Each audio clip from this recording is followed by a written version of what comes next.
వీక్షకులకు నమస్కారం. వానాకాలం, ఆషాఢ మాసం 2 కలగలిపి వస్తాయి. వీటి సమయంలో వానలు దాడి చేయడం కాదు, మనకి రోగాలు కూడా దాడి చేస్తూ ఉంటాయి.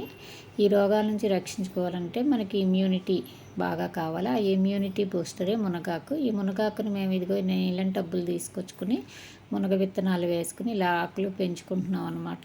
ఈ పెంచిన ఆకుల్ని మనం కరివేపాకులు పోపులో వేసుకున్నట్టు వేసుకుంటాం. ఒక్కోసారి నీళ్లు పోసుకుని టీలాగా మరగించుకుని టీలాగా కూడా తాగుతాం. దీనివల్ల ఏంటంటే ఈ ఇమ్యూనిటీ బూస్టర్ 300కు పైగా రకాల జబ్బుల్ని ప్రత్యామ్నాయంగా వాటి నుంచి మనల్ని రక్షిస్తుంది, మందులా పనిచేస్తుంది అని ఆయుర్వేదం వాళ్ళు చెప్తున్నారు. కాబట్టి మేము మునగాకుని పెంచుకుందాం.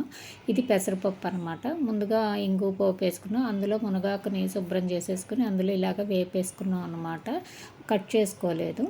ఇవి బాగా వేగిన తర్వాత ఉప్పు, కారం, పసుపు అన్నీ వేసేసుకుని ఈ పెసరపప్పుని వేసి కలిపేసాం. నిమ్మరసం ఆకరణ పిండుకున్నాము. నిమ్మరసం లేదా వద్దు అనుకునే వాళ్ళు కొద్దిగా చింతపండుని వేసుకోవచ్చు, లేదా టమాటాలు ఎక్కువ వేసుకుని ఆ టమాటా పులుపుతో అయినా సరిపెట్టేసుకోవచ్చు అనమాట. ఈ వీడియో నచ్చితే లైక్, షేర్, ఫాలో, సబ్స్క్రైబ్. ధన్యవాదాలు. నమస్కారం.